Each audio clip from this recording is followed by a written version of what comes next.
Hi friends, March 6-ാം തീയതി PSC 10th പ്രിലിമിന് ചോദിച്ച maths question ആണ് നമ്മൾ ഡിസ്കസ് ചെയ്യുന്നത്. നമുക്ക് ക്വസ്റ്റ്യനിലേക്ക് കിടക്കാം. ഫസ്റ്റ് ക്വസ്റ്റ്യൻ 1.004 മൈനസ് 0.0542 എത്രയെന്നാണ് ക്വസ്റ്റ്യൻ ചോദിച്ചത്. ഓക്കെ, അപ്പൊ നമുക്ക് പോയിന്റ് കണക്കാക്കി നമുക്ക് സംഖ്യകൾ ആദ്യം എഴുതണം. ഓക്കെ, 1.004. ഓക്കെ, എന്നിട്ട് ഈ പോയിന്റ് കറക്റ്റ് ആക്കിയാണ് നമ്മൾ അടുത്ത സംഖ്യ എഴുതാം. എത്ര കിട്ടും? 0.0542. ഓക്കെ, നമ്മളിവിടെ സംഖ്യ ഇല്ലാത്തതുകൊണ്ട് നമ്മൾ ഇവിടെ 0 കൊടുത്തു. അപ്പൊ 0 2 പോകത്തില്ല. സിസ്റ്റം എടുക്കുന്ന സമയത്ത് 10 10 8 ഇവിടെ 3 ഉള്ളു. അപ്പൊ നമ്മൾ ഇവിടെ ഇങ്ങോട്ട് സിസ്റ്റം എടുക്കണം. അപ്പൊ എന്തായി? 13 ആയി. 13 9. ഓക്കെ, അടുത്ത് പിന്നെ ഇവിടെ എത്രയാണുള്ളത്? 9 ആണുള്ളത്. ഓക്കെ, 9 ന്ന് 5 പോയാൽ എത്ര കിട്ടും? 4 കിട്ടും. പിന്നെ ഇവിടെ 9 ഉണ്ട്. 9 ന്ന് 0 പോയാൽ എത്ര കിട്ടും? 9 കിട്ടും. അപ്പൊ നമുക്ക് എത്ര ആൻസർ എത്ര കിട്ടും? 0.9498. നമുക്ക് അടുത്ത ക്വസ്റ്റ്യൻ നോക്കാം. 3 കിലോ അരിയുടെ വില 27.36 രൂപയായാൽ 10 കിലോ അരിയുടെ വില എന്ത്? ഇതാണ് ക്വസ്റ്റ്യൻ. ഓക്കെ, നമുക്കറിയാം 3 കിലോ അരിക്ക് എത്ര രൂപയാണ്? 27.36. അങ്ങനെയെങ്കിൽ 1 കിലോ അരിക്ക് എത്ര രൂപയായിരിക്കും? ഇതിന് എന്ത് ചെയ്യുന്നതായിരിക്കും? 3 കൊണ്ട് ഡിവൈഡ് ചെയ്യുന്നതായിരിക്കും. അപ്പൊ 27 ഇത് 3 കൊണ്ട് ഡിവൈഡ് ചെയ്യുമ്പോൾ എത്ര കിട്ടും? 9.12 എന്ന് കിട്ടും. ഓക്കെ, ഇനി നമുക്ക് ക്വസ്റ്റ്യൻ എന്താണ് ചോദിച്ചിരിക്കുന്നത്? 10 കിലോ അരിയുടെ വില. 10 കിലോ അരിയുടെ വില എത്രയെന്നാണ് ചോദിച്ചിരിക്കുന്നത്. അതിന് നമ്മൾ എന്ത് ചെയ്താൽ മതി? ഇതിനെ 10 കൊണ്ട് ഗുണിച്ചാൽ മതി. 10 കൊണ്ട് ഗുണിക്കാൻ എന്ത് ചെയ്താൽ മതി? ഒരു സ്ഥാനം മാറ്റി കുത്തിട്ടാൽ മതി. അപ്പൊ എത്ര കിട്ടും? 91.2 രൂപയാണ് എന്തെന്ന് പറയുന്നത്? 10 കിലോ അരിയുടെ വില. ഓക്കെ, നമുക്ക് അടുത്ത ക്വസ്റ്റ്യൻ നോക്കാം. താഴെ തന്നിരിക്കുന്നവയിൽ 12 കൊണ്ട് നിശേഷം ഹരിക്കാവുന്ന സംഖ്യ ഏത്? ഓക്കെ, ഇതാണ് ക്വസ്റ്റ്യൻ. നമുക്കറിയാം 12 കൊണ്ട് നിശേഷം ഹരിക്കണമെങ്കിൽ ആ സംഖ്യ എന്തുകൊണ്ട്? 3 കൊണ്ടും 4 കൊണ്ടും ഹരിക്കാൻ പറ്റുന്ന സംഖ്യ ആയിരിക്കണം. ഓക്കെ, 3 കൊണ്ടും 4 കൊണ്ടും അതാണ് 12. ഓക്കെ, 3 × 4. ഓക്കെ, 3 കൊണ്ടും 4 കൊണ്ടും ഹരിക്കാൻ പറ്റുന്ന സംഖ്യ ആണെങ്കിൽ അത് എന്ത് ചെയ്യാൻ പറ്റും? 12 കൊണ്ട് നിശേഷം ഹരിക്കാൻ പറ്റും. അങ്ങനെ നോക്കുന്ന സമയത്ത് നമുക്ക് ഒരിക്കലും ലാസ്റ്റ് 5 വരുന്ന സംഖ്യയെ എന്തുകൊണ്ട് ഹരിക്കാൻ പറ്റത്തില്ല? 4 കൊണ്ട് ഹരിക്കാൻ പറ്റത്തില്ല. അപ്പൊ നമുക്ക് എന്ത് ചെയ്യാൻ പറ്റും? ആ സംഖ്യ ക്യാൻസൽ ചെയ്യാൻ പറ്റും. ഓക്കെ, അടുത്ത് 4 കൊണ്ട് ഒരു സംഖ്യയെ നിശേഷം ഹരിക്കണമെങ്കിൽ അവസാനത്തെ 2 സംഖ്യകൾ എന്തായിരിക്കണം? 4 കൊണ്ട് ഹരിക്കാൻ പറ്റുന്നവയായിരിക്കണം. ഓക്കെ, നമുക്ക് 2 0 വരുന്നത് കൊണ്ട് ഉറപ്പായിട്ട് എന്ത് ചെയ്യാൻ പറ്റും? 4 കൊണ്ട് നിശേഷം ഹരിക്കാൻ പറ്റുന്ന സംഖ്യ ആയിരിക്കും. ഇനി അത് പോയിട്ട് ഇനി എന്താണ് നോക്കേണ്ടത്? 3 കൊണ്ട് നിശേഷം ഹരിക്കാൻ പറ്റുന്ന സംഖ്യ ഏതെന്നാണ് നോക്കേണ്ടത്. 3 കൊണ്ട് നിശേഷം ഹരിക്കാൻ നമ്മൾ എന്ത് ചെയ്താൽ മതി? ഈ സംഖ്യകളെ, അതായത് ഈ സംഖ്യകൾ എന്ത് ചെയ്യണം? ഈ സംഖ്യകൾ നമ്മൾ എന്ത് ചെയ്യണം? ആഡ് ചെയ്യണം. ആഡ് ചെയ്യുന്ന സമയത്ത് 3ന്റെ ഗുണിതങ്ങളാണ് വരുന്നതെങ്കിൽ ആ സംഖ്യ എന്ത് ചെയ്യാൻ പറ്റും? 3 കൊണ്ട് നിശേഷം ഹരിക്കാൻ പറ്റും. ഓക്കെ, നമുക്ക് ആഡ് ചെയ്ത് നോക്കാം. 2ഉം 6ഉം എത്രയാണ്? 8. 8 8ഉം 16. 16ഉം 5ഉം എത്രയാണ്? 16ഉം 5ഉം എത്രയാണ്? 21. നമുക്ക് എന്ത് ചെയ്യാൻ പറ്റും? 3 കൊണ്ട് ഹരിക്കാൻ പറ്റും. എത്ര കിട്ടും? 7 കിട്ടുക. അപ്പോ 12 കൊണ്ട് നിശേഷം ഹരിക്കാൻ പറ്റുന്ന സംഖ്യ എന്താണ്? ഓപ്ഷൻ എ ആണ്. നമ്മൾ അടുത്ത ബി നോക്കുകയാണെങ്കിൽ സമയത്ത് എന്താവും? 6 6 12. 12ഉം 5ഉം എത്ര? 17. 17ഉം 2ഉം എത്ര കിട്ടും? 19. പറ്റത്തില്ല. അടുത്ത് 2 6 എത്ര കിട്ടും? 8. 8 8ഉം 16. 16ഉം 6 എത്ര കിട്ടും? 22. ഓക്കെ, അപ്പൊ അതും പറ്റത്തില്ല. അപ്പൊ ഓപ്ഷൻ എ ആണ് എന്തെന്ന് പറയുന്നത്? ആൻസർ എന്ന് പറയുന്നത്. ഓക്കെ, നമുക്ക് അടുത്ത ക്വസ്റ്റ്യൻ നോക്കാം. വില കാണുക 23.08 പ്ലസ് 8.009 പ്ലസ് 1/2. ഓക്കെ, നമുക്ക് എല്ലാം പോയിന്റ് കണക്കാക്കി എഴുതണം ആദ്യം. അതാണ് നമ്മുടെ ഫസ്റ്റ് ഇതെന്ന് പറയുന്നത്. ഓക്കെ, അപ്പൊ 23.08. അടുത്ത് നമുക്ക് നോക്കണം 8 പോയിന്റ് ആണ്. അപ്പൊ 8.009. നോക്കുന്ന സമയത്ത് ഇവിടെ ഒരു 0 കൊടുക്കാം, നമുക്ക് ഇവിടെ ഒരു 0 എടുക്കാം. അപ്പൊ മുകളിൽ എന്താ? ഈക്വൽ ആയി. ദശാംശത്തിന് 2 സൈഡും. ഓക്കെ, അടുത്ത് 1/2 ആണ്. 1/2 എന്ന് പറയുന്നത് എന്താണ്? 0.5 ആണ്. ഓക്കെ, 0.5. അപ്പോൾ നമ്മൾ എന്ത് ചെയ്തു? ബാക്കിയെല്ലാം 0 കൊടുത്ത് ബാലൻസ് ചെയ്തു.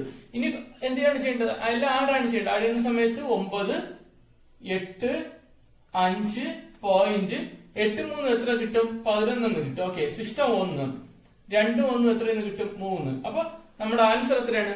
31.589. നമുക്ക് അടുത്ത ക്വസ്റ്റ്യൻ നോക്കാം.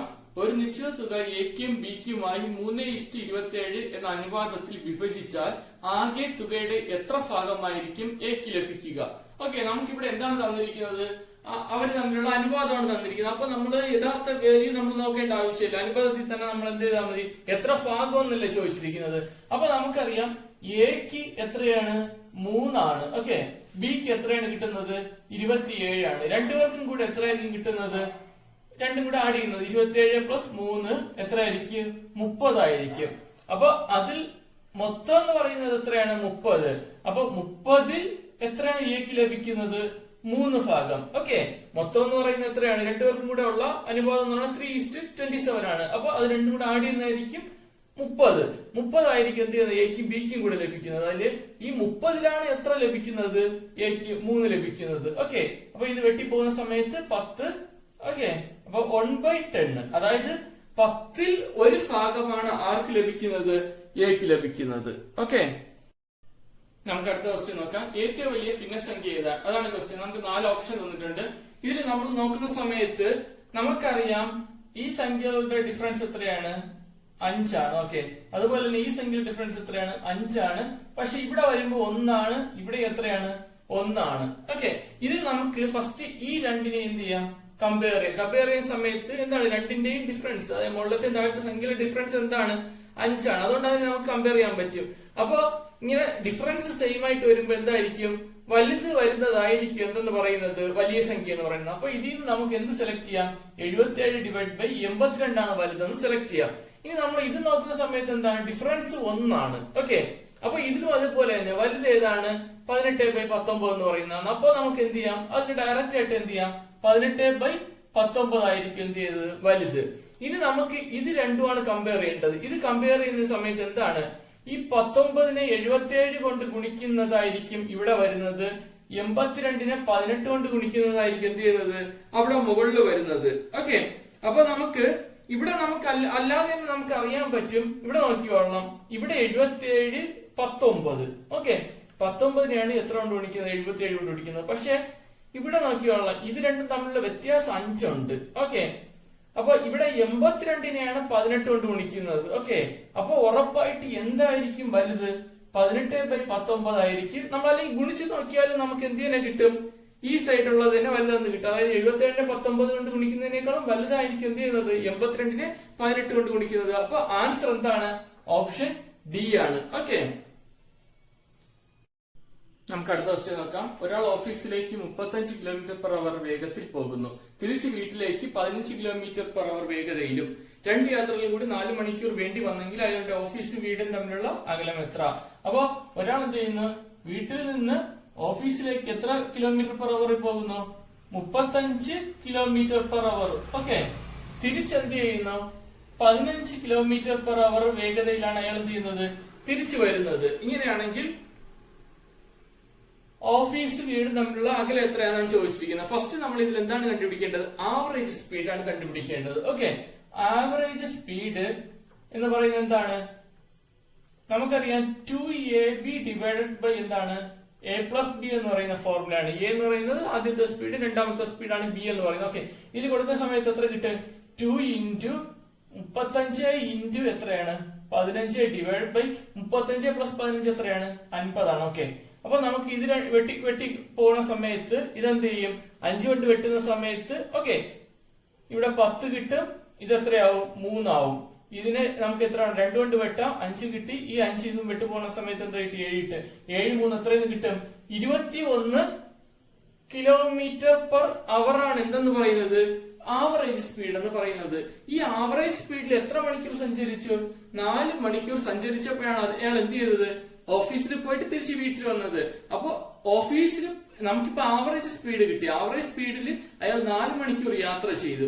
അപ്പൊ നമ്മൾ രണ്ടും തമ്മിലുള്ള അകലം, അതായത് ഓഫീസും വീടും തമ്മിലുള്ള അകലം കണ്ടുപിടിക്കാൻ എന്ത് ചെയ്താൽ മതി, 2 മണിക്കൂർ എടുത്താൽ മതി. ഓക്കെ, നമ്മൾ എന്ന് വെച്ചാൽ എന്താണ്, ഓഫീസിൽ നിന്ന് വീട്ടിൽ പോയി, അല്ല വീട്ടിൽ നിന്ന് ഓഫീസിൽ പോയിട്ട് തിരിച്ച് എവിടെ വന്നു, വീട്ടിൽ വന്നു. അതിനാണ് 4 മണിക്കൂർ. അപ്പൊ ഒരു സൈഡിലോട്ട് പോകാൻ അയാൾ ആവറേജ് എത്ര മണിക്കൂർ എടുത്തു, 2 മണിക്കൂർ എടുത്തു. ഓക്കെ, അപ്പൊ 2 മണിക്കൂർ കൊണ്ട് എത്ര, 21 എത്രയാണ്, 21 km/h സ്പീഡിലാണ് എന്ത് ചെയ്തത്, 2 മണിക്കൂർ യാത്ര ചെയ്തത്. നമ്മൾ ആവറേജ് സ്പീഡാണ് 21. അതുകൊണ്ട് എന്താ, 2 മണിക്കൂർ സഞ്ചരിച്ചത് എടുത്താൽ മതി, ഒരു ഡിസ്റ്റൻസ് കണ്ടുപിടിക്കാൻ ആയതുകൊണ്ട്. അപ്പൊ എത്ര കിട്ടും, 42 കിലോമീറ്റർ എന്ന് കിട്ടും. എന്തെന്ന് പറയുന്നത്, ഓഫീസിൽ നിന്ന് വീട്ടിലേക്കുള്ള ഡിസ്റ്റൻസ്. ഓക്കെ, നമുക്ക് അടുത്ത ക്വസ്റ്റ്യൻ നോക്കാം. ഒരു മണിക്കൂറിൽ ഒഴുക്കിന് അനുകൂലമായി 11 കിലോമീറ്ററും ഒഴുക്കിനെതിരെ 5 കിലോമീറ്ററും സഞ്ചരിക്കുന്ന ബോട്ട് നിശ്ചല ജലത്തിൽ എത്ര വേഗതയിൽ സഞ്ചരിക്കും? ഇതാണ് ക്വസ്റ്റ്യൻ. ഓക്കെ, നമ്മൾ ഇതിനു മുമ്പ് ബോട്ട് ആൻഡ് സ്ട്രീം എന്ന കണക്ക് ചെയ്തതാണ്. ഏതാണ്? USD മെത്തേഡിലാണ് നമ്മൾ ചെയ്തത്. ഓക്കെ, അപ്പൊ നമുക്ക് ഇവിടെ കിട്ടുന്നത് എന്തായിരിക്കും? അപ് സ്ട്രീം ആയിരിക്കും, ഇവിടെ ഡൗൺ സ്ട്രീം ആയിരിക്കും. ഇവിടെ നമ്മൾ എന്തെന്ന് എടുത്തു? ഇവിടെ A എന്നെടുത്തു, ഇവിടെ B എന്നെടുത്തു. ഓക്കെ, അപ്പൊ ഡൗൺ സ്ട്രീം എന്ന് പറയുന്നത് എന്തായിരിക്കും? എയും ബിയും എടുക്കുന്ന സമയത്ത് A+B ആയിരിക്കും എന്തെന്ന് പറയുന്നത് ഡൗൺ സ്ട്രീം എന്ന് പറയുന്നത്. അപ് സ്ട്രീം എന്ന് പറയുന്നത് എന്തായിരിക്കും? A-B ആയിരിക്കും. നമ്മൾ നോക്കിയതാണ്. അപ്പൊ ഇതിൽ നിന്ന് നമുക്ക് A കണ്ടുപിടിക്കണമെങ്കിൽ എന്താണ്? A = എന്താണ്? D+U/2 ആയിരിക്കും. അതുപോലെ B എന്ന് പറയുന്നതായിരിക്കും D-U/2 ആയിരിക്കും. ഇത് നമ്മൾ ആൾറെഡി നോക്കിയതാണ്. ഓക്കെ, നമുക്കിനി അറിയാം. ഇവിടെ നമുക്ക് തന്നിട്ടുണ്ട് ഡൗൺ സ്ട്രീം എത്രയും തന്നിട്ടുണ്ട്. USD എടുക്കുന്ന സമയത്ത് ഡൗൺ സ്ട്രീം എത്രയെന്ന് പറഞ്ഞിട്ടുണ്ട്? 11 km/h എന്നും അപ് സ്ട്രീം എത്രയെന്ന് പറഞ്ഞിട്ടുണ്ട്? 5 km/h എന്നും പറഞ്ഞിട്ടുണ്ട്. നമുക്ക് എന്താണ് കണ്ടുപിടിക്കേണ്ടത്? A ആണ് കണ്ടുപിടിക്കുക. A എന്ന് പറയുന്നത് എന്താണ്? നിശ്ചല ജലത്തിലെ വേഗതയാണ്. ഇതെന്താണ്? സ്ട്രീമിന്റെ സ്പീഡാണ്. ഓക്കെ, അപ്പോ നമുക്ക് ഇത് കണ്ടുപിടിക്കാൻ എന്ത് ചെയ്താൽ മതി? A കണ്ടുപിടിക്കാൻ രണ്ടും കൂടെ ആഡ് ചെയ്തിട്ട് /2 കൊടുത്താൽ മതി. ഓക്കെ, അപ്പൊ 11 5 എത്രയാണ്? 16. 16 /2 ആണ് എന്തെന്ന് പറയുന്ന ആൻസർ. അപ്പൊ 16 /2 എന്ന് പറയുന്നത് എത്രയാണ്? 8 km/h ആണ് എന്തെന്ന് പറയുന്നത് നിശ്ചല ജലത്തിൽ ബോട്ടിന്റെ വേഗത എന്ന് പറയുന്നത്. ഓക്കെ, നമുക്ക് അടുത്ത ക്വസ്റ്റ്യൻ നോക്കാം. 12 സംഖ്യകളുടെ ശരാശരി 20. ഒരു സംഖ്യ കൂട്ടി ചേർത്തപ്പോൾ ശരാശരി 19 കിട്ടി എങ്കിൽ കൂട്ടി ചേർത്ത സംഖ്യ എത്ര എന്നതാണ് ക്വസ്റ്റ്യൻ. ഓക്കെ, ഇവിടെ പറഞ്ഞിട്ടുണ്ട് 12 സംഖ്യകളുടെ ശരാശരി എത്രയാണ്? 20 ആണ്. അപ്പോ ഇവരുടെ മൊത്തം തുക എന്ന് പറയുന്നത് എന്തായിരിക്കും? നമുക്ക് 20നെ എന്തുകൊണ്ട് ഗുണിക്കുന്നതായിരിക്കും? 12 കൊണ്ട് ഗുണിക്കുന്നത്. 12 കൊണ്ട് ഗുണിക്കുന്ന സമയത്ത് എത്ര കിട്ടും? 240 കിട്ടും. ഓക്കെ, അടുത്ത് പറഞ്ഞിട്ടുണ്ട് 19 എന്ന് കിട്ടി. എന്ത് ചെയ്തപ്പോ? ഒരു സംഖ്യ കൂടെ ചേർത്തപ്പോൾ. അപ്പോൾ എത്ര സംഖ്യയായി? 13 സംഖ്യ ആയപ്പോൾ അവയുടെ ശരാശരി എത്രയാണ്? 19 ആണ്. ഓക്കെ, അപ്പോ ഈ 12 സംഖ്യകളുടെ ശരാശരി 20 എന്ന് പറഞ്ഞപ്പോ നമുക്ക് എത്ര കിട്ടി? 240 എന്ന് കിട്ടി. അപ്പൊ 13 സംഖ്യകളുടെ ശരാശരി എത്ര എന്ന് പറഞ്ഞിട്ടുണ്ട്? 19 എന്ന് പറഞ്ഞിട്ടുണ്ട്. അപ്പൊ നമുക്ക് എത്ര കിട്ടും? ടോട്ടൽ എന്ന് പറയുന്നത് 247 എന്ന് കിട്ടും. എന്ത് ചെയ്യുന്നത്? 19നെ 13 കൊണ്ട് ഗുണിക്കുമ്പോൾ. അപ്പോൾ നമുക്ക് ഇവിടെ അധികമായിട്ട് വന്ന സംഖ്യ എന്ന് പറയുന്നത് എന്താണ്? 7 ആണ്. അപ്പൊ 13ാമത്തെ സംഖ്യ എന്ന് പറയുന്നത് എന്തായിരിക്കും? 7 ആയിരിക്കും. ഓക്കെ, നമുക്ക് അടുത്ത ക്വസ്റ്റ്യൻ നോക്കാം.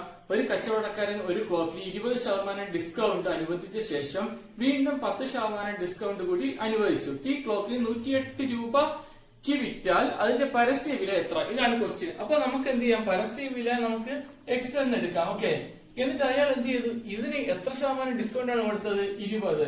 അപ്പൊ 20% എന്ന് പറയുന്നത് എന്തായിരിക്കും? 100ൽ 80 ആയിരിക്കും. ഓക്കെ, ഇൻറ്റു അയാൾ അതിനുശേഷം വീണ്ടും എന്ത് ചെയ്തു? 10% ഡിസ്കൗണ്ട് കൊടുത്തു. അപ്പൊ എത്ര ആയിരിക്കും? 100ൽ 90. ഇത്രയും ഡിസ്കൗണ്ട് കൊടുത്തപ്പോൾ ആ ക്ലോക്ക് എത്ര രൂപയ്ക്ക് വിറ്റു?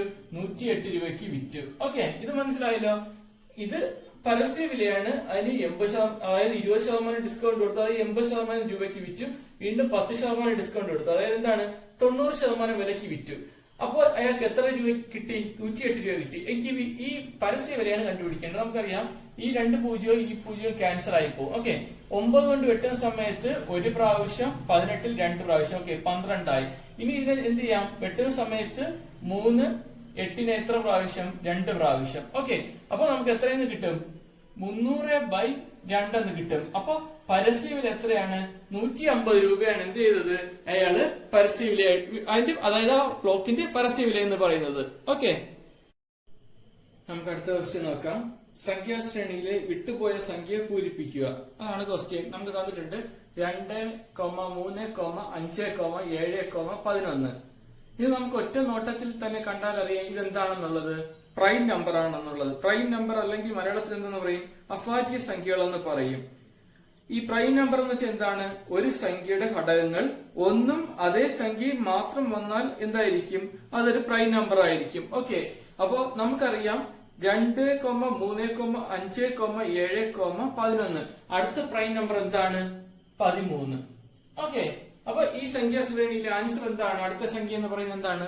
13 ആണ്. ഓക്കെ, നമുക്ക് അടുത്ത ക്വസ്റ്റ്യൻ നോക്കാം. ഒരു കോഡ് രീതിയിൽ എഡ്യൂക്കേഷനെ OPJUB DVEF എന്ന് എഴുതാമെങ്കിൽ കമ്പ്യൂട്ടേഴ്സിനെ എങ്ങനെ എഴുതാം? ഇതാണ് ക്വസ്റ്റ്യൻ. ഓക്കെ, നമുക്ക് നോക്കാം എങ്ങനെയാണ് ഇതിനെ എഴുതിയിരിക്കുന്നതെന്ന്. ഓക്കെ, ഇവിടെ ഫസ്റ്റ് ലെറ്റർ എന്താണ്? ഇ ആണ്. പക്ഷെ ഇവിടെ നോക്കുന്ന സമയത്ത് ലാസ്റ്റ് ലെറ്റർ എന്താണ്? എഫ്. അതായത് ഇ കഴിഞ്ഞിട്ട് അടുത്ത ലെറ്റർ ആണ് എന്ത് ചെയ്തിരിക്കുന്നത്? ഇവിടെ വന്നിരിക്കുന്നത്. ഓക്കെ, അടുത്ത ലെറ്റർ നമുക്ക് നോക്കാം. ഡി ആണ്. ഡി കഴിഞ്ഞിട്ട് തൊട്ടടുത്ത ലെറ്റർ ആണ് എന്തെന്ന് പറയുന്നത്? ഇ എന്ന് പറയുന്നത്. ഓക്കെ, അതുപോലെ തന്നെ യു കഴിഞ്ഞിട്ട് തൊട്ടടുത്താണ് എന്താണ്? ബി എന്ന് പറയുന്നത്. സി കഴിഞ്ഞിട്ട് ഡി, എ കഴിഞ്ഞിട്ട് ബി. ആ രീതിയിലാണ് എന്ത് ചെയ്തിരിക്കുന്നത്? വന്നിരിക്കുന്നത്. നമുക്ക് അപ്പൊ ഇതിൽ നോക്കാം. ഓക്കെ, ലാസ്റ്റ് ലെറ്റർ നോക്കാം. എന്ന് കഴിഞ്ഞാൽ എന്താണ്? ഓ ആണ്. ഓക്കെ, ഇവിടെ നോക്കുന്ന സമയത്ത് സി. അപ്പോ സി കഴിഞ്ഞിട്ട് ഏത് ലെറ്റർ ആണ് വരേണ്ടത്? ഡി ആണ് വരേണ്ടത്. ഡി എവിടെ വരണം? ലാസ്റ്റ് വരണം. ലാസ്റ്റ് വരുന്നത് നമ്മൾ നോക്കുന്ന സമയത്ത് ഇതിൽ മാത്രമേ എന്തുള്ളൂ? ഡി ലാസ്റ്റ് വരുന്നുള്ളൂ. അപ്പൊ ഉറപ്പായിട്ട് എന്തായിരിക്കും? എ തന്നെ ആയിരിക്കും answer. Okay, none of this ഇല്ലാത്തത് കൊണ്ട് നമുക്ക് എന്ത് ചെയ്യാം? ഡയറക്റ്റ് ആയിട്ട് ആൻസറിനെ സെലക്ട് ചെയ്യാം. ഒരുപക്ഷെ നൺ ഓഫ് ദിസ് ഉണ്ടായിരുന്നെങ്കിൽ നമ്മൾ എന്ത് ചെയ്യേണ്ടേ? ഫുൾ ചെക്ക് ചെയ്യേണ്ടി വരുമായിരുന്നു. അതുകൊണ്ട് ഇതിൽ നിന്ന് നമുക്ക് ഡയറക്റ്റ് ബാക്കിയെല്ലാം ക്യൂവും പിയും ആണ് തന്നിട്ടുള്ളത്. പക്ഷെ ഇതിൽ മാത്രം ലാസ്റ്റ് എന്തുള്ളത്? ഡി ഉള്ളത്. അപ്പൊ നമുക്ക് ഡയറക്റ്റ് ആയിട്ട് എന്ത് കിട്ടും? ഓപ്ഷൻ എ ആണ് ആൻസർ എന്ന് കിട്ടും. ഓക്കെ, നമുക്ക് അടുത്ത ക്വസ്റ്റ്യൻ നോക്കാം.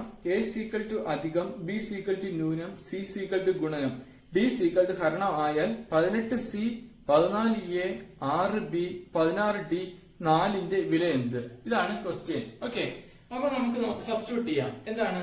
18 സി എന്ന് പറയുന്നത് എന്താണ്? ഗുണനം. 14 എ എന്ന് പറയുന്നത് എന്താണ്? അധികം. അടുത്ത 6 ബി എന്ന് പറയുന്നത് എന്താണ്? മൈനസ്. അടുത്ത് 16 ഡി എന്ന് പറയുന്നത് എന്താണ്? ഭാഗം. എത്രയാണ്? 4. ഓക്കെ, ഇപ്പൊ നമുക്ക് ഇതിൽ ബോർഡ് ഓഫ് മാസ് ആണ് നമ്മൾ എന്ത് ചെയ്യേണ്ടത്? അപ്ലൈ ചെയ്യേണ്ടത്. അപ്പൊ നമുക്ക് ഇത് നോക്കുന്ന സമയത്ത് എന്തെന്ന് കിട്ടും? 16 ഭാഗം 4 എന്ന് പറയുന്നത് എത്രയാണ്? 4 ആണ്. ഓക്കെ, ഇതെന്ന് പറയുന്നത് 4 ആണ്. ബോർഡ് ഓഫ് മാസ് അനുസരിച്ച് നമ്മൾ ഹരണമാണ് ആദ്യം ചെയ്യേണ്ടത്. അടുത്ത് ഗുണനം ചെയ്യണം. 18 × 14. 18 × 14 എത്രയാണ്? 18 × 14 എന്ന് പറയുന്നത് 32 ശിഷ്ടം 3 4 8 എത്ര കിട്ടും? 12. 12 3 15 ശിഷ്ടം 1 1 2 252 എന്ന് കിട്ടും. എന്തെന്ന് പറയുന്നത്? 14 ഗുണം 18 എന്ന് പറയുന്നത്. ഇനി നമ്മൾ എന്താണ് ചെയ്യേണ്ടത്? ഇതിൽ നിന്ന് ഇവിടെ എന്ത് കിട്ടി? ഇവിടെ ഒരു 6 ഉണ്ട്, മൈനസ് 4 ഉണ്ട്. അപ്പൊ എന്ത് കിട്ടും? +2. അപ്പൊ എത്ര കിട്ടും? 252 +2. അപ്പൊ എത്രയാണ്? 254 ആണ് എന്തെന്ന് പറയുന്നത്? ഇതിന്റെ ആൻസർ. ഓക്കെ, നമുക്ക് അടുത്ത ക്വസ്റ്റ്യൻ നോക്കാം. 1 × 2 = 5ഉം 2 × 1 = 4ഉം ആയാൽ 3 × 5 എത്ര? ഇതാണ് ക്വസ്റ്റ്യൻ. നമുക്ക് നോക്കാം. 1 × 2 = 5 എന്ന് എങ്ങനെയാണ് കിട്ടിയിരിക്കുന്നത്? നമുക്ക് നോക്കാം. 1നെ എന്ത് ചെയ്യണം? 2 കൊണ്ട് ആഡ് ചെയ്യണം. വീണ്ടും ഈ സെക്കൻഡ് സംഖ്യ നമുക്ക് എന്ത് ചെയ്യാം? ആഡ് ചെയ്യാം. അപ്പൊ എത്ര കിട്ടും? 5 എന്ന് കിട്ടും. ഇതേ രീതിയിൽ തന്നെയാണ് ഇതൊന്നും നോക്കാം. 2നെ എത്ര കൊണ്ട് ആഡ് ചെയ്യണം? 1 കൊണ്ട് ആഡ് ചെയ്യണം. അതിനുശേഷം വീണ്ടും എന്ത് ചെയ്യണം? സെക്കൻഡ് സംഖ്യ ആഡ് ചെയ്യണം. അപ്പൊ എത്ര കിട്ടി? 4 എന്ന് കിട്ടി. ഓക്കെ, അപ്പൊ ഇതേ രീതിയിൽ നമുക്ക് ഏതാണ് ചെയ്യേണ്ടത്? തന്നിരിക്കുന്ന ക്വസ്റ്റ്യൻ ചെയ്യണം. അപ്പൊ അതെന്താണ്? 3 പ്ലസ് എത്രയാണ്? 5 പ്ലസ് വീണ്ടും സെക്കൻഡ് സംഖ്യ എത്രയാണ്? 5. അപ്പൊ എത്ര കിട്ടും? 13 എന്ന് കിട്ടും. അപ്പൊ നമ്മുടെ ആൻസർ എത്രയാണ്? 13. ഓക്കെ, നമുക്ക് അടുത്ത ക്വസ്റ്റ്യൻ നോക്കാം. ഒറ്റനെ കണ്ടെത്തുക. അതിൽ ഒന്നാമത്തത് നെഫ്രോളജി ആണ്. നെഫ്രോളജി എന്ന് പറയുന്നത് എന്താണ്? വൃക്കകളെ കുറിച്ചുള്ള പഠനമാണ്. ഓപ്ഷൻ ബി എന്താണ്? മൈക്കോളജി. മൈക്കോളജി എന്താണ്? ഫംഗസിനെ കുറിച്ചുള്ള പഠനമാണ്. അതുപോലെ തന്നെ അസ്ട്രോളജി, ജ്യോതിഷ ശാസ്ത്രമാണ് അസ്ട്രോളജി എന്ന് പറയുന്നത്. അടുത്ത് ഓപ്ഷൻ ഡി എന്താണ്? പാത്തോളജി. പാത്തോളജി എന്ന് പറയുന്നതാണ് ഡിസീസുകളെ കുറിച്ചുള്ള പഠനം. ഇതിൽ നമുക്ക് നോക്കുന്ന സമയത്ത് എയും ബിയും ഡിയും തമ്മിൽ എന്തുണ്ട്? പരസ്പര ബന്ധമുണ്ട്. എന്താണ്? വൃക്കകളും ഫംഗസുകളും ഡിസീസുകളും ഇതൊക്കെ എന്ന് വെച്ചാൽ മനുഷ്യനുമായിട്ടൊക്കെ ബന്ധപ്പെട്ട് നിൽക്കുന്ന കാര്യങ്ങളാണ്. ഓക്കെ, പക്ഷെ അസ്ട്രോളജി എന്ന് പറയുന്നത് എന്താണ്? ജ്യോതിഷ ശാസ്ത്രമാണ്. അപ്പൊ ഓപ്ഷൻ എന്തായിരിക്കും? സി ആയിരിക്കാം ഓപ്ഷൻ കറക്റ്റ് ആൻസർ ആയിട്ട് ഒറ്റയാനായിട്ട് വരുന്നത്. ഓക്കെ, ചിലപ്പോ PS ചിലപ്പോ വേറെ എന്തെങ്കിലും ഉദ്ദേശിച്ചാണെങ്കിൽ ചിലപ്പോ മാറുമായിരിക്കാം. ഇതില് നമ്മുടെ ഇതനുസരിച്ച് അസ്ട്രോളജിയാണ് എന്തെന്ന് പറയുന്നത്? ഇതിൽ ഒറ്റയാനായിട്ട് വരുന്നത്. നമുക്ക് അടുത്ത ക്വസ്റ്റ്യൻ നോക്കാം. താഴെ തന്നിരിക്കുന്ന വാക്കിൽ നിന്ന് നിർമ്മിക്കാൻ കഴിയുന്ന വാക്ക് കണ്ടുപിടിക്കുക. വാക്ക് ഏതാണ്? നോളജ്. ഓക്കെ, അപ്പൊ നമുക്ക് നിർമ്മിക്കാൻ കഴിയുന്ന വാക്കാണ്. നമുക്കിവിടെ നോക്കാം. ഇത് എടുക്കുന്ന സമയത്ത്, ഈ വാക്ക് എടുക്കുന്ന സമയത്ത് 2 N വേണം. പക്ഷെ ഇവിടെ എന്തേ ഉള്ളൂ? 1 N ഉള്ളൂ. അപ്പൊ ഇതെന്ത് ചെയ്യില്ല? പറ്റത്തില്ല. അടുത്ത് കോളേജ് ഉണ്ട്. കോളേജിന് 2 L വേണം. പക്ഷെ ഇവിടെ എന്തേ ഉള്ളൂ? 1 L ഉള്ളൂ. അപ്പൊ ഇതും എന്ത് ചെയ്യില്ല? പറ്റത്തില്ല. അടുത്ത് ലെഡ്ജർ ആണ്. ലെഡ്ജർ നിർമ്മിക്കണമെങ്കിൽ നമുക്ക് എന്ത് വേണം? 6 നോക്കുന്ന സമയത്ത് എന്തില്ല? 6 ഇല്ല. അപ്പൊ ഇതും പറ്റത്തില്ല. അടുത്ത് ലോഡ്ജ് നോക്കാം. എൽ ഉണ്ട്. ഓക്കെ, എൽ ഇവിടെ ഉണ്ട്, ഓ ഉണ്ട്, ഡി ഉണ്ട്, ജി ഉണ്ട്, ഇ ഉണ്ട്. അപ്പൊ നമുക്ക് നിർമ്മിക്കാൻ പറ്റുന്ന വാക്ക് എന്താണ്? ലോഡ്ജ് ആണ്. ഓക്കെ, നമുക്ക് അടുത്ത ക്വസ്റ്റ്യൻ നോക്കാം. അച്ഛൻ മകനോട് പറഞ്ഞു, നിന്റെ ഇപ്പോഴത്തെ പ്രായം എനിക്കുണ്ടായിരുന്നപ്പോഴാണ് നീ ജനിച്ചത്. അച്ഛന്റെ ഇപ്പോഴത്തെ പ്രായം 54, എങ്കിൽ മകന്റെ പ്രായം എന്ത്? ഓക്കെ, ഇതാണ് ക്വസ്റ്റ്യൻ. നമുക്കിതാണെങ്കിൽ എന്ത് ചെയ്യാം? ഇപ്പോഴത്തെ പ്രായം എന്താണ്? 54 ഓക്കെ, 54ന്റെ പകുതി എന്ന് പറയുന്നത് എത്രയാണ്? 27 ഓക്കെ, അപ്പോ എന്തായിരിക്കും? നമുക്കിനി ഓപ്ഷൻ വെച്ച് നോക്കാം. 27 ഓപ്ഷൻ ഉണ്ട്. അപ്പോ അന്ന് എന്താണ്? അച്ഛന് 27 വയസ്സായിരുന്നപ്പോഴാണ് മകൻ ജനിച്ചതെങ്കിൽ എന്താണ്? 27 വർഷം കഴിയുമ്പോ എന്തായി? 54 അപ്പോ ഇതെന്ന് പറയുന്നത് എന്താണ്? അച്ഛന്റെ അന്നത്തെ പ്രായം. മകന്റെ പ്രായം എത്ര? 27. അപ്പോ അങ്ങനെ ഇപ്പോഴത്തായി, അതായത് 27 വർഷങ്ങൾക്ക് മകൻ 27 വയസ്സായപ്പോ അച്ഛന് എന്ത് 27 വയസ്സ് കൂടി. അങ്ങനെ വന്നപ്പോഴാണ് എന്ത് ചെയ്തത്? 54 വയസ്സായത്. അങ്ങനെയാണെങ്കിൽ ഉറപ്പായിട്ടും മകന്റെ ഇപ്പോഴത്തെ വയസ്സ് എത്രയായിരിക്കും? 27 ആയിരിക്കും. ഓക്കെ, നമുക്ക് അടുത്ത ക്വസ്റ്റ്യൻ നോക്കാം. താഴെ കൊടുത്തിരിക്കുന്ന വാക്കുകളെ ഇംഗ്ലീഷ് നിഘണ്ടുവിലെ പോലെ ക്രമീകരിച്ചാൽ മൂന്നാമത് വരുന്ന വാക്ക് ഏത്? ഇതാണ് ക്വസ്റ്റ്യൻ. നമുക്ക് 4 ഓപ്ഷൻ തന്നിട്ടുണ്ടായിരുന്നു. നമുക്ക് നോക്കാം. നോക്കുന്ന സമയത്ത് ST, ST, ST, ST. Okay, ആദ്യത്തെ 2 അക്ഷരം എന്താണ്? 4ലും കോമൺ ആണ്. ഇനി അടുത്ത് നമ്മൾ എന്ത്? മൂന്നാമത്തെ അക്ഷരത്തിലോട്ട് പോകണം. മൂന്നാമത്തെ അക്ഷരം ഇവിടെ എ, ബാക്കി എല്ലാത്തിലും എന്താണ്? ഇ ആണ്. അപ്പൊ ഇതെന്തല്ല? മൂന്നാമത്തതല്ല, ഇത് ഒന്നാമത്തതാണ്. ഓക്കെ, ഒന്നാമത്തതാണ്. ഇനി അടുത്ത് നോക്കാം. ഇവിടെ എല്ലാത്തിലും എന്താണ്? ഇ ആണ്. ഓക്കെ, അപ്പൊ രണ്ടാമത്തെ ലെറ്റർ ഏത് വരും നോക്കാം. രണ്ടാമത്തെ വരുന്നത് ഇവിടെ എം, ഇവിടെ എൻ, ഇവിടെ ഇ. അപ്പൊ ഇതെന്തായിരിക്കും? മൂന്നാമത്തതല്ല. കാര്യം എന്താണ്? ഇത് രണ്ടാമത്താണ്. ഇനി ഇത് രണ്ടോട് കമ്പയർ ചെയ്യേണ്ടത്. ഇത് ചെയ്യുന്ന സമയത്ത് അടുത്ത ലെറ്റർ എന്ന് പറഞ്ഞാൽ ഇവിടെ എം ആണ്, ഇവിടെ എത്ര? എൻ ആണ്. അപ്പൊ ഇതാണ് എന്താത്ത് വരുന്നത്? മൂന്നാമത്തെ വരുന്നത്. അപ്പൊ ഓപ്ഷൻ എ ആണ് എന്തെന്ന് പറയുന്നത് ഇംഗ്ലീഷ് അക്ഷരമാല ക്രമത്തിൽ വരുമ്പോഴേ മൂന്നാമത് വരുന്ന വേർഡ്. നമുക്ക് അടുത്ത ക്വസ്റ്റ്യൻ നോക്കാം. ഒറ്റയാനെ കണ്ടെത്തുക. ഓപ്ഷൻ എ പച്ച, ഓപ്ഷൻ ബി മഞ്ഞ, ഓപ്ഷൻ സി നീല, ഓപ്ഷൻ ഡി എന്താണ്? ചുവപ്പ്. ഇതിൽ നമുക്കറിയാം ഓപ്ഷൻ ബി മഞ്ഞ ഒഴികെ ബാക്കിയെല്ലാം എന്താണ്? പ്രാഥമിക വർണ്ണങ്ങളാണ്. ഓപ്ഷൻ ബി എന്ന് പറയുന്നത് എന്താണ്? ദ്വിതീയ വർണ്ണമാണ്. അപ്പോ ഇതിൽ ഒറ്റയാൻ ആരാണ്? Option B മഞ്ഞയാണ്. ഓക്കെ, നമുക്ക് അടുത്ത ക്വസ്റ്റ്യൻ നോക്കാം. 42 പേർ പഠിക്കുന്ന ഒരു ക്ലാസ്സിലെ കണക്ക് പരീക്ഷയിൽ ദിലീപിന്റെ സ്ഥാനം മുന്നിൽ നിന്ന് 18ാമതാണെങ്കിൽ പിന്നിൽ നിന്ന് കണക്കാക്കിയാൽ ദിലീപിന്റെ സ്ഥാനം എത്ര? ഇതാണ് ക്വസ്റ്റ്യൻ. അപ്പൊ നമുക്കറിയാം മൊത്തം എത്ര പേരുണ്ട്? 42 പേരുണ്ട്. ഓക്കെ, ഈ 42 പേരില് കണക്ക് പരീക്ഷയിൽ ദിലീപിന്റെ സ്ഥാനത്തിന് മുന്നിൽ നിന്ന് എത്രാമതാണ്? 18ാമതാണ്. ഓക്കെ, അപ്പോ ഇവിടെ എത്ര പേരുണ്ട്? 17 പേരുണ്ട്. മൊത്തം എത്ര പേരാണുള്ളത്? 42 പേരാണുള്ളത്. അപ്പൊ പിന്നിൽ നിന്ന് കണ്ടെത്താൻ വേണ്ടി എന്ത് ചെയ്താൽ മതി? 42ൽ നിന്ന് എന്ത് കൂട്ടിയാൽ കുറച്ചാൽ മതി? 17 കുറച്ചാൽ മതി. അപ്പൊ എത്ര കിട്ടും? 25 എന്ന് കിട്ടും. ഓക്കെ, അല്ലെങ്കിൽ എന്ത് ചെയ്താൽ മതി? 18ന് ശേഷം എത്ര പേരുണ്ടെന്ന് നോക്കിയാൽ എത്ര പേരുണ്ട്? 24 പേരുണ്ട്. അപ്പൊ അവ എത്രാമതായിരിക്കും? 25ാമതായിരിക്കും. ഓക്കെ, നമുക്ക് ഏത് രീതിയിൽ വേണം നമുക്ക് എന്ത് ചെയ്യാം? ഈ ക്വസ്റ്റ്യൻ ആൻസർ ചെയ്യാം. ഓക്കെ, പൊതുവെ നമുക്ക് ഈ മൂന്നാമത്തെ ടൈമിന് ചോദിച്ച മാത്സ് 20 ക്വസ്റ്റ്യൻ എന്തായിരുന്നു? വളരെ സിമ്പിൾ ആയിരുന്നു. എല്ലാവർക്കും നല്ലോണം എഴുതാൻ പറ്റിയെന്ന് വിശ്വസിക്കുന്നു. ഓക്കെ, ഈ 20 ക്വസ്റ്റ്യനിൽ എന്തെങ്കിലും സംശയം ഉണ്ടെങ്കിൽ കമന്റായി രേഖപ്പെടുത്തുക. Okay, thank you.